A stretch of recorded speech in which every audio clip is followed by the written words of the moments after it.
inferiority complex. But even the most famous stage actors from the golden eras of Broadway and the West End live on only in the memory of the last still living person who saw them perform. Given the vagaries of ancient memories, those people may not even remember that they remember. And after all, it was only a play. Maybe not even a very good one. A performance on film by a great actor may flicker briefly before fading. Often they're brought back into existence today on television, but that only renders them even more insubstantial, grainy, and unwatchable than they ever were. I am at my most comfortable performing on stage. However old and crappy I am off stage, I'm always re-energized when I walk onto the stage of a full theatre. My entire being takes on an awareness and lightness it doesn't possess in daily life. The rheumatoid arthritis doesn't hurt.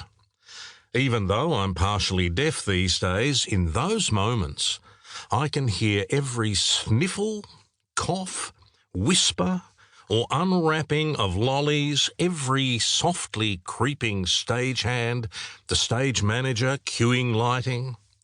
All right, not all the time, but on occasion it really has been like that. I love it when it happens. There is a sensation of oneness, of you and the audience taking the same breath and gently exhaling. You are mutually dependent, the same communal, communicating, communing beast. Theatre, in fact. It must be what heroin is like for an addict, and you go searching for the next hit. Reading Hellman's thoughts on Sir Tyrone Guthrie, a man I'd known and worked with, her description of him in another place and another time, in a different hemisphere on the other side of the planet, showed me that I lived in the same dimension. I sort of shared the same air as the people they both knew. They were no longer just flickering silvery images, but actual living, breathing people sharing the same world as me.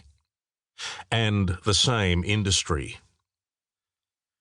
For the most part, I've enjoyed, even adored my life in, I was about to say art, but I suspect that acting is more of a craft.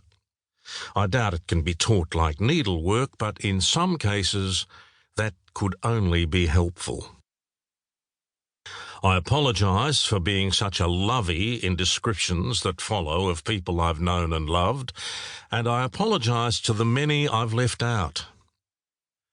Unlike Hellman, I've always loved being around theatre people.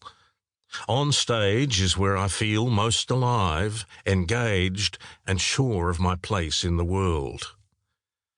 Not a great CV for real life, I suspect. Nowadays, I derive most of that pleasure from being in the presence of my grandchildren. I'm of an age where I can give them what I was never able to give their parents. Time and attention. Influences. Trying to write this book has set me thinking, as you would expect it to, about my parents and their place in my life, among other things. They were hugely important, and so it must be for every child on the planet, which makes me so little different from anybody else that it's a mystery why I'm even attempting an autobiography. Did I say that? A brief memoir of sorts. Very brief. Why bother? What have I got that nobody else has? I'm reminded of an Emily Dickinson poem about a frog ribbiting away broadcasting its life story. How dreary to be somebody. How public, like a frog, to tell one's name the livelong June to an admiring bog. A question you get asked again and again as an actor is about influences. Who are your influences? What has influenced you?